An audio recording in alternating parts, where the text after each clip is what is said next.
ये वर्लपूल का double door का फ्रिज है। जो फ्रिज है ये मॉडल कन्वर्टेबल मॉडल है। इसमें कस्टमर का कंप्लेन है कि इसमें नीचे की तरफ में कूलिंग नहीं होता है। और सेकंड दूसरा जो प्रॉब्लम है इसके अंदर जो है नॉइस आता है। नॉइस जो है इसमें काफ़ी आता है, बोलता है कस्टमर कि हर आधे घंटे में 1 घंटे में नॉइस आना चालू होता है। तो हमने पूछा कहाँ से आवाज़ आता है, तो कस्टमर बोलते हैं फ्रीज़र का जैसा डोर खोलेंगे उसमें से आवाज़ आता है। तो सबसे पहले हम इसे चेक करेंगे कि इसमें प्रॉब्लम क्या हो रहा है, क्योंकि प्लेनियम खोलेंगे तभी पता चलेगा क्या प्रॉब्लम आ रहा है। हमने भी देखा तो ऊपर में से फ़ैन में से जो ब्लेड में से आवाज़ आ रहा था, नॉइस आता था। नॉइस का 2 ही कारण होता है, यह फ़ैन ब्लेड टूटा रहता है उस कारण होता है, और दूसरा जो है फ़ैन जो है आइस को टकराता है उस कारण से नॉइस आता है।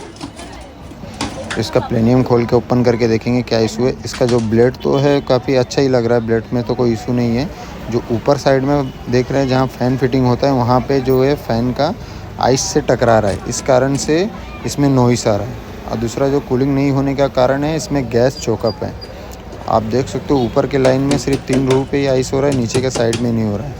तो गैस का काम है जो हम आपको नेक्स्ट वीडियो में बताएंगे।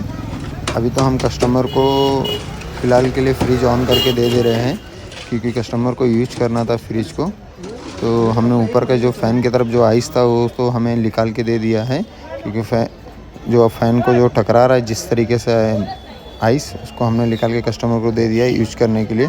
कस्टमर ने बोला गैस का काम जो है नेक्स्ट डे में करो, इसलिए हमने आइस थोड़ा सा निकाल के उनको दे दिया है। इसमें जो गैस है 600 की गैस रिफ़िल होती है।